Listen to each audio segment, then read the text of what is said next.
औज़ुबिल्लाहिमिनश्शैतानिर्रजीम बिस्मिल्लाहिर्रहमानिर्रहीम। अस्सलाम वालेकुम डियर स्टूडेंट्स, आज हम स्टार्ट करेंगे टाइप्स ऑफ सेट। पिछले लेक्चर में अंदर हमने पढ़ा था सेट और उसको डिस्क्राइब करने के वेज। तो आज हम स्टार्ट करेंगे इक्वल सेट से।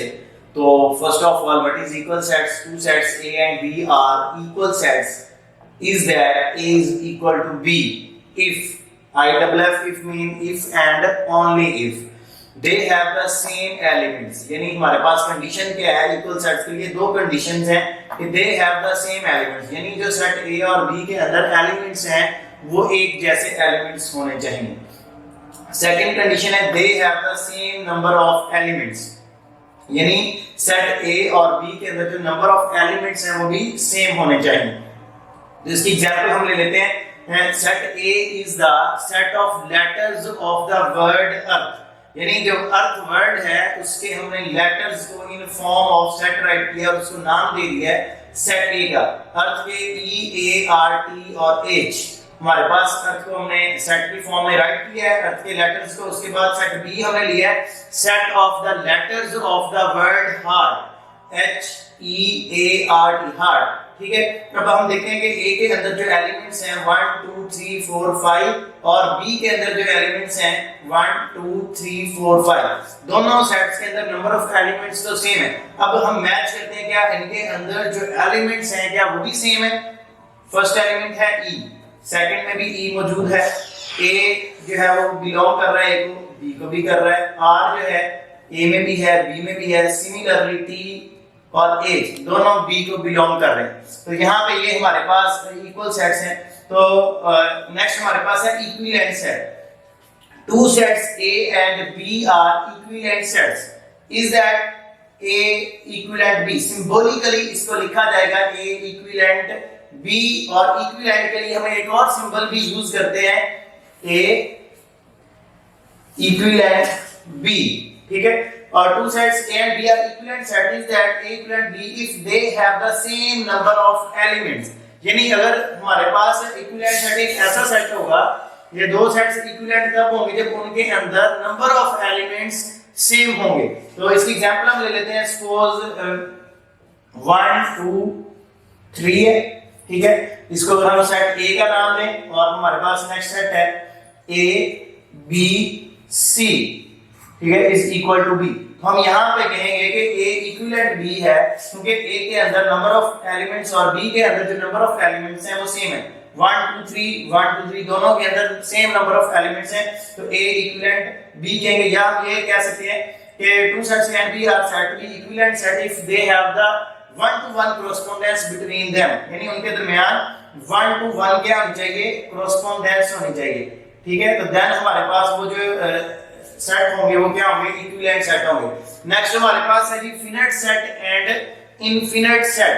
ठीक है, तो इनफिनिट सेट क्या है हमारे पास? If a set is equivalent to set 1 2 3 so on and for some fixed natural numbers n, यानी वो कहते हैं हमारे पास इस फॉर्म में अगर सेट है और n कोई फिक्स नंबर हो, ठीक है, यानी हमें लास्ट जो डिजिट है वो फाइंड होना चाहिए, पता होना चाहिए, तो देन हम क्या कहेंगे?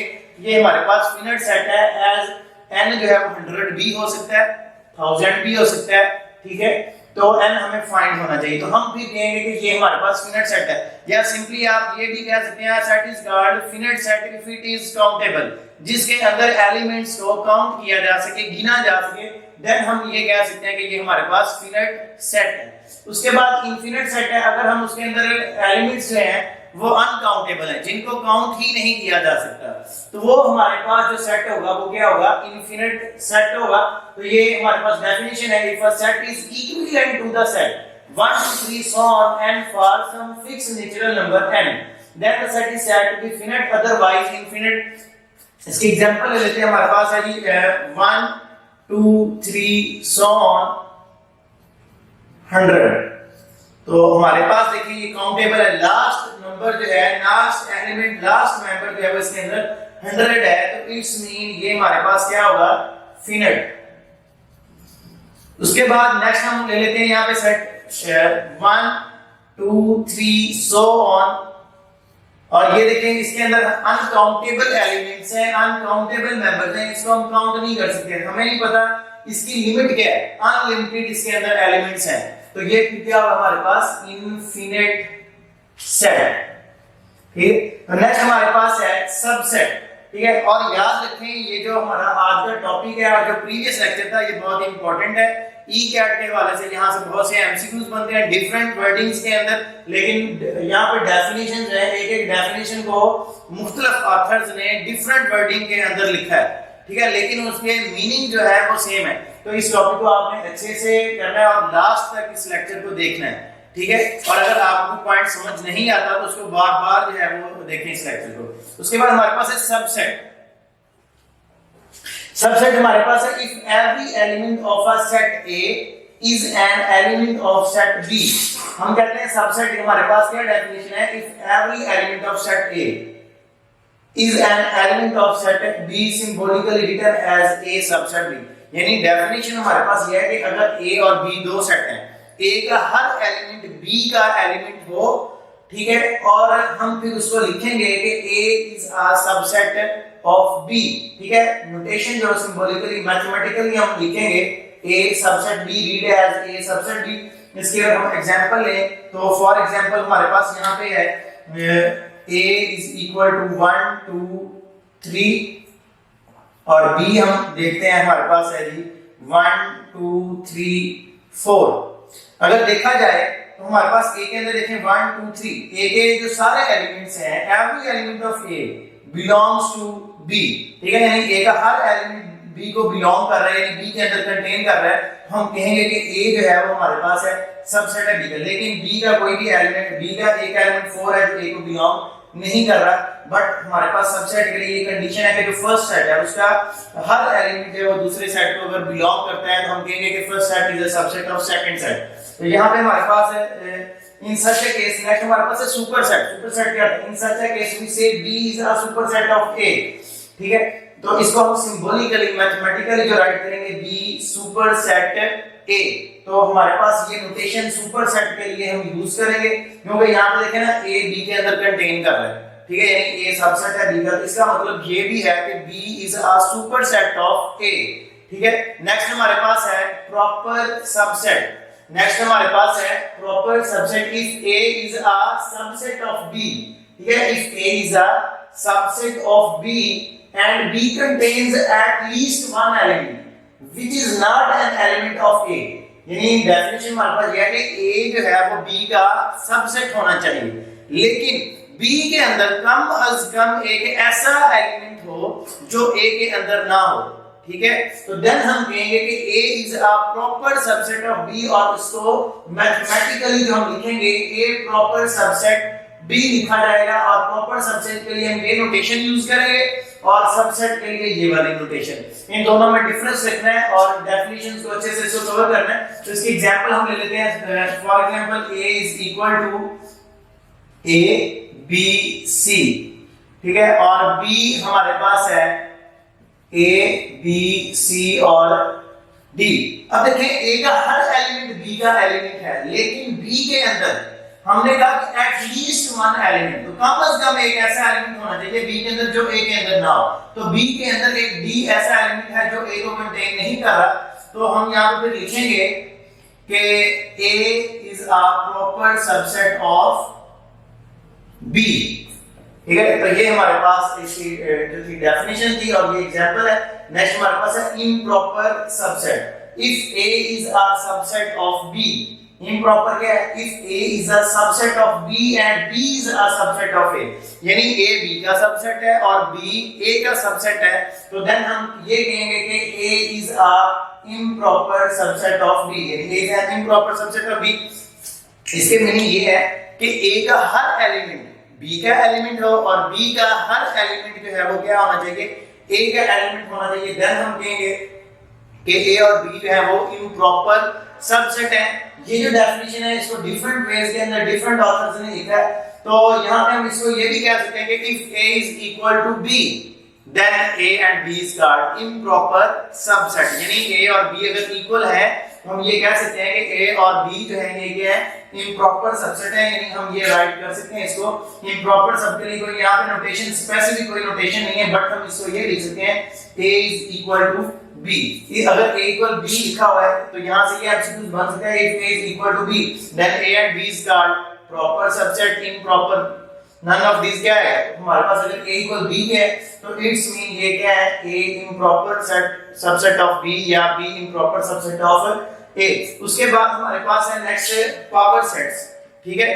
तो यहाँ पे हमारे पास ये याद रखिए, यहाँ पे एक नोट कर लें इक्वल सेट और इक्विवेलेंट सेट के अंदर कि every equal set is an equivalent set, every equal set is an equivalent set but every equivalent set is not equal set। तो नेक्स्ट हम पावर सेट जो है वो हमारे पास है, व्हाट इज पावर सेट, ये आप 9th क्लास से पढ़ते आ रहे हैं, इवन 8th क्लास में भी ये टॉपिक है।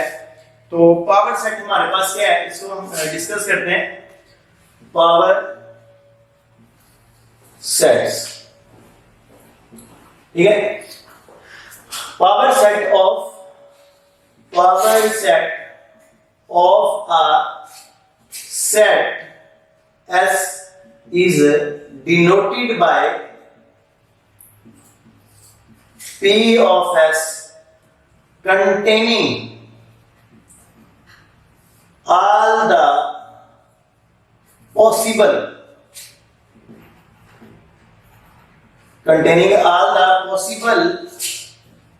subsets of S including empty set and itself, ठीक है। पावर सेट की डेफिनेशन ये है कि हमारे पास पावर सेट ऑफ S को हम डिनोट करेंगे P ऑफ S से, it's mean power set of S containing, यानी पावर सेट ऑफ S के अंदर हम क्या लिखेंगे, containing all the possible subset of S, यानी जो भी हमारे पास सेट S होगा उसके जितने भी पॉसिबल सबसेट होंगे वो हमने राइट करना है, इंक्लूडिंग जिसके अंदर एम्प्टी सेट भी होगा और इटसेल्फ, क्योंकि यहां पे हम आप नोट कर लेंगे every set is a subset of itself. Note ये कर लें कि every set is a subset of itself and empty set is a subset of every set, ठीक है। एम्प्टी सेट जो है ये हर सेट का सबसेट है, ये भी बहुत इंपॉर्टेंट एमसीक्यूज है। तो यहां हम इसकी एग्जांपल से इसको क्लियर करते हैं। हमारे पास पावर सेट क्या है, सपोज जो है a इज इक्वल टू 1 2 3, ठीक है। तो हमारे पास हमने यहां पे पावर सेट लिखने, इसके अंदर नंबर ऑफ एलिमेंट्स कितने हैं, number of elements in a is equal to 3। हमें कैसे पता चलेगा कि हमारे पास जो सेट A है या कोई और सेट है उसके अंदर कितने पावर सेट्स हैं, ठीक है, उसके कितने पावर सेट बनेंगे। तो हमारे पास उसके लिए पावर सेट्स के लिए number of power sets of A जो है इसके लिए हमारे पास फार्मूला है 2 की पावर n, ठीक है। n यहां पे number of elements in a set, तो हमारे पास जो A सेट है उसके अंदर n एलिमेंट्स, यहां पे 3 एलिमेंट्स हैं, तो हम यहां पे लिखेंगे, देखते हैं क्या आता है हमारे पास। Number of power set of A is equal to 2 की पावर 3, तो 2 पावर 3 इज इक्वल टू 8। तो हमारे पास इस सेट के जो पावर सेट बनने चाहिए वो 8 पावर सेट्स होंगे, यानी 8 सबसेट्स बनने चाहिए। तो बनाते हैं हमारे पास सबसे पहले power set of A is equal to, सबसे पहले मैंने कहा कि एम्प्टी सेट, ठीक है, वो हर सेट का सबसेट होता है। तो सबसे पहले हम यहां पे राइट करेंगे एम्प्टी सेट, यानी 5 डिनोट करता है एम्प्टी सेट को। उसके बाद 1 B सबसेट है इसका, फिर 2 लिखेंगे। उसके बाद हमारे पास है 3, ठीक है। पहले सिंगल एलिमेंट्स के राइट कर लें, फिर 2 वाले राइट करेंगे, 1 को 2 के साथ लिखेंगे और फिर 1 को 3 के साथ लिखना है। उसके बाद आप लिख सकते हैं 1 2 हो गया, 1 3 एंड 2 और 3, और फिर इटसेल्फ लास्ट में हमारे पास आ जाएगा 1 2 एंड 3। तो ये हमारे पास देखें 8 पावर से इनको काउंट कर लेते हैं, 1 2 3 4 5 6 7 8, ठीक है। तो आप यहाँ पे पावर सेट्स इस तरह फाइंड करेंगे। अगर आपके पास कोई भी सेट आ जाता है, आपको एमसीक्यूज में ये दे सकता है कि how many power set of this set, ठीक है, यानी कितने पावर सेट बनेंगे इस सेट के। तो आप क्या लिखेंगे उसकी फाइंड करने के लिए पावर सेट्स 2 की पावर n जो है वो फार्मूला हमारे पास है, ठीक है। तो यहाँ पे जितने भी नंबर ऑफ एलिमेंट्स होंगे सेट के अंदर उसको 2 की पावर में राइट करें और कैलकुलेट कर लें, जितने वो बने आंसर आएगा उतने ही हमारे पास क्या आने चाहिए, पावर सेट आने चाहिए। लास्ट पे एक बहुत इंपॉर्टेंट जो है वो एग्जांपल भी है छोटी सी और इंपॉर्टेंट एमसीक्यूज भी है कि हमारे पास जो एम्प्टी सेट है, ठीक है, यहाँ पे मैं लेट कर लेता हूँ, late A is equal to empty set। तो यहाँ पे हमारे पास इस सेट के कितने पावर सेट्स बनेंगे, ये बहुत इंपॉर्टेंट एमसीक्यूज है। तो यहाँ पे देखें एम्प्टी सेट मीन कुछ भी नहीं है, नथिंग, तो इसके अंदर 0 एलिमेंट है। तो यहाँ पे हमारे पास जो तरीका था, हमने कहा कि number of power set of A के लिए हमने 2 की पावर n लिखा, तो हमारे पास यहाँ पे नंबर ऑफ एलिमेंट तो 0 है, हम यहाँ पे कैलकुलेट कर लेंगे 2 की पावर 0 इज इक्वल टू 1। कोई भी नंबर, कोई भी डिजिट, कोई भी अल्फाबेट अगर उसकी पावर 0 आ जाती है तो वो इक्वल क्या होगा, 1, यानी कोई भी वेरिएबल चाहे वो नंबर है, ठीक है, तो उसकी अगर पावर 0 आ जाए तो वो 1 के इक्वल होगा। तो यहाँ पे इसके पावर सेट बनते हैं 1। हमने यहाँ पे मैंने अभी नोट लिखवाया आपको कि empty set is a power set of empty set is a subset of itself, ठीक है। तो यहाँ पे पावर सेट ऑफ ए जो है हमारे पास क्या आ जाएगा, 5। हमने कहा कि empty set is a subset of itself और पावर सेट की डेफिनेशन ये थी कि आपने पॉसिबल सबसेट लिखने जितने भी राइट होंगे। तो हमारे पास देखिए ये जो है ये अब 5 नहीं है, एम्प्टी सेट नहीं है जो पावर सेट ऑफ ए है, इसके अंदर एक सिंबल पड़ा हुआ है 5 और इसको आप क्या बोलेंगे, सिंगलेटन, ठीक है, सिंगलेटन सेट बोलेंगे इसको, ठीक है। और ये बहुत इंपॉर्टेंट एमसीक्यूज भी है कि power set of empty set is a dash, singleton set भी आ सकता है और ये ऑप्शंस पे डिपेंड करता है कि ऑप्शंस की सेंस में आ रहे हैं। तो इसको आपने अच्छे से जो है वो कवर करना है इस टॉपिक को, और इस टॉपिक को अच्छे से करें और स्पेशली बुक को फॉलो करें। आपकी बुक पे जो सेकंड चैप्टर है उसमें ये सारा कुछ लिखा हुआ है, ठीक है। एक एक एमसीक्यूज को अच्छे से कवर करें, एक एक डेफिनेशन को कवर करें, क्योंकि ये जो टॉपिक है ना सेकंड चैप्टर में से बहुत सारे बेशुमार एमसीक्यूज बनते हैं ई कैट के हवाले से, ठीक है, और आपके पेपर के लिहाज से भी इंपॉर्टेंट है। तो इंशाल्लाह नेक्स्ट लेक्चर में हम 2.1 जो है वो स्टार्ट करेंगे। तब तक के लिए अल्लाह हाफिज।